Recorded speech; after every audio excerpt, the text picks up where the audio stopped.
Assalamualaikum warahmatullahi wabarakatuh. Selamat datang kembali di channel kami Navarel Farm. Pada video kali ini kita akan membahas penyakit antraknosa pada cabai. Penyakit ini bisa sangat merugikan dengan potensi kerugian hingga 65% dari hasil panen. Kita akan membahas apa itu antraknosa, bagaimana gejalanya, dan cara efektif untuk mencegah serta mengatasinya.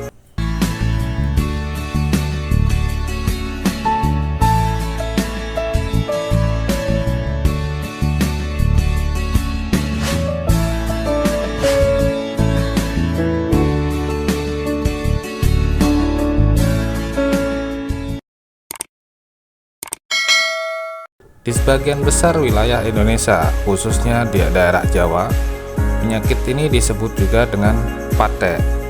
Mungkin karena menyerupai penyakit kudis pada kulit manusia. Namun, sebenarnya penyakit pate pada cabai ini bukan disebabkan oleh bakteri sebagaimana pada kulit manusia, melainkan akibat infeksi virus atau cendawan patogen yang bernama Collectosium sp. Dan gejala penyakitnya dinamakan antraknosa. Sebenarnya antraknosa atau pate ini tidak hanya menyerang tanaman cabai, melainkan juga tanaman lain seperti terong, melon, tomat, bawang merah, hingga mangga. Spesies cendawan patogen yang menyerang sama-sama dari spesies Collectroticum. Namun, tiap-tiap jenis tanaman terdapat strain-strain yang berbeda hingga puluhan nama strain. Khususnya di Indonesia, strain jamur patogen penyebab antraknosa didominasi antara lain oleh Collectricum acutatum, Collectricum capsicii, dan Collectricum glosporioides. Pengaruh serangan antraknosa ini memang sangat masif dan dapat menyebabkan kerugian hasil panen hingga 65%. Oleh karena itu, para petani berusaha sekuat tenaga melakukan berbagai cara untuk pengendaliannya. Bahkan, tidak jarang mengkombinasi berbagai macam fungisida dalam setiap aplikasi.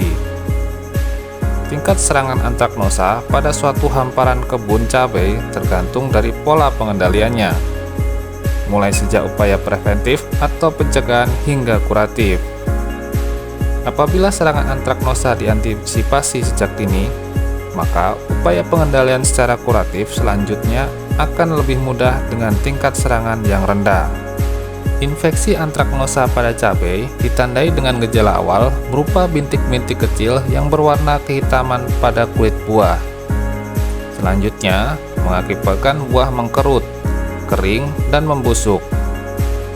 Pada tahap awal infeksi Conidia collectricum yang berada di permukaan kulit cabai akan berkecambah dan membentuk tabung berkecambahan. Setelah tabung berkecambahan penetrasi ke lapisan epidermis kulit buah cabai, maka akan terbentuk jaringan hifa. Kemudian hifa intra dan interseluler menyebar ke seluruh jaringan dari buah cabai. Inang antraknosa sebenarnya tidak hanya pada buah cabai, tetapi juga terdapat tangkai, batang, dan percabangan, baik pada fase vegetatif hingga generatif. Memang cukup jarang ditemukan serangan antraknosa pada saat fase vegetatif, karena tanaman muda yang masih aktif tumbuh masih mampu mensintesis metabolit sekunder berupa zat-zat pertahanan alamiah. Zat pertahanan alami terbentuk sebagai respon tanaman ketika patogen berusaha menginfeksi sehingga dampak serangan tidak terlalu signifikan dan mudah diatasi. Meskipun demikian, sangat mungkin sejak tanaman muda keberadaan spora-spora patogen ini sudah ada, namun belum mendapatkan kondisi yang sesuai untuk berkembang pada tingkat serangan yang menimbulkan dampak. Pada lahan-lahan yang sebelumnya pernah terjangkit serangan antraknosa, spora bisa terinvestasi dalam keadaan dorman di dalam tanah, sisa-sisa tanaman, maupun pada tanaman-tanaman semak. Penyebaran spora antara lain melalui angin, tangan manusia, kaki-kaki serangga, gesekan antar tanaman, percikan air hujan, hingga aliran air di permukaan tanah. kondisi lingkungan sangat berpengaruh terhadap terjadinya serangan antraknosa. Di antaranya, kelembapan udara tinggi yang mencapai 90%, serta suhu udara yang hangat berkisar 30 derajat Celcius. Kelembapan udara bisa berasal dari penguapan air tanah pada saat cuaca panas, baik di musim hujan atau musim kemarau. Pada lahan-lahan dengan pengairan saat cuaca terik atau saat kemarau basah. Selain suhu dan kelembapan, sanitasi lingkungan juga mempunyai kontribusi. Sebagaimana dijelaskan sebelumnya, spora Collecricum mampu bertahan dalam keadaan dorman di lingkungan sekitar, di antaranya pada tanah, semak, dan tanaman cabai di sekitar yang sudah terserang, atau penggunaan mulsa bekas yang pernah digunakan pada tanaman musim sebelumnya yang pernah terserang. Selain faktor lingkungan berusaha suhu dan kelembapan udara, kondisi tanaman juga berpengaruh pada serangan antraknosa. pH permukaan tanaman yang rendah atau asam merupakan lingkungan yang kondusif bagi perkecambahan spora Collecricum. Keasaman permukaan ini bisa berasal dari hujan malam hari yang meninggalkan lapisan asam, atau dari aplikasi bahan yang disemprotkan, semisal pupuk daun atau pestisida yang bereaksi asam. Faktor permeabilitas dan sifat hiperponis atau kaya cairan dari sel-sel tanaman juga memudahkan Haustaria atau akar fungi untuk melakukan penetrasi ke dalam epidermis inang sasaran. Buah cabai yang masak memiliki permeabilitas tinggi dan mudah menyerap air sehingga membuatnya menjadi hipertonis, suatu kondisi yang memenuhi syarat bagi penetrasi patogen tersebut. Genetik tanaman membawa sifat-sifat ketahanan bawaan yang berbeda-beda. Pada varietas-varietas cabai yang mempunyai ketahanan bawaan kuat akan mampu menangkal serangan patogen sejak awal fase serangan. Ketahanan bawaan ini berupa kemampuan tanaman mensintesis senyawa phytoalexin dan fenolat yang dapat menekan perkembangan patogen. Varietas-varietas yang tahan inilah yang disebut dengan varietas toleran, di mana tanaman ini mampu secara alamiah meminimalisir tingkat serangan patogen seperti antraknosa. Selain ketahanan bawaan, tipikal fisik tanaman juga dapat membentengi tanaman dari serangan spora patogen. Misalnya, pada buah cabai yang berkulit tebal dan keras akan mempersulit Haustoria jamur untuk menembusnya. Ada kalanya, fisik tanaman ini bisa direkayasa dengan suplai unsur hara tambahan. Penambahan unsur kalsium saat fase generatif, menurut beberapa penelitian, dapat meningkatkan ketebalan dinding sel pada buah. Serta penambahan unsur boron dapat memperlambat penguraian asam amino pada buah masak, sehingga kulit buah menjadi lebih kaku. Pencegahan selama persiapan tanam. Yang pertama, mempersiapkan sistem drainase sebaik mungkin yang tidak memungkinkan air mengenang dalam waktu lama di lahan. Yang kedua, penggunaan mulsa juga dapat mengurangi penguapan air tanah penyebab kelembapan tinggi. Yang ketiga, sebelum mengolah tanah, bersihkan lingkungan dari sisa-sisa tanaman dan semak-semak belukar. Jika perlu, sisa-sisa tanaman dibakar atau dibuat kompos di lokasi yang berbeda dari lahan tanam. Yang keempat, buat jarak tanam lebih lebar dengan pola zigzag untuk menghindari kelembapan udara serta memberikan akses sinar matahari secara merata. Yang kelima, pilih varietas cabai yang tahan dan toleran terhadap antraknosa. Yang keenam, jika lahan bersebelahan dengan tanaman cabai tetangga yang sudah terserang antraknosa, buatlah pagar pelindung dari plastik mulsa. Yang ketujuh, saat pembuatan bedengan, tambahkan dolomit pada kedalaman yang sekiranya terjangkau oleh akar.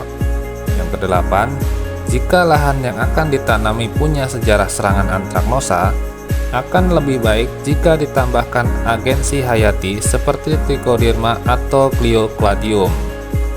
Sedangkan untuk antisipasi di pertanaman atau pengendalian secara preventif, diantaranya adalah: yang pertama, antraknosa biasanya menyerang secara masif saat tanaman berbuah. maka disarankan untuk meningkatkan pemberian hara berupa kalsium dan fosfat di saat tanaman menjelang berbunga. Yang kedua, apabila turun hujan pada malam hari, lakukan penyemprotan cover WP untuk mengurangi keasaman pada permukaan tanaman, terutama buah. Yang ketiga, hindari penggunaan pupuk daun yang bersifat asam selama tanaman berbuah. Untuk penggunaan pupuk daun fase generatif, direkomendasikan menggunakan kalinet yang tidak bersifat asam.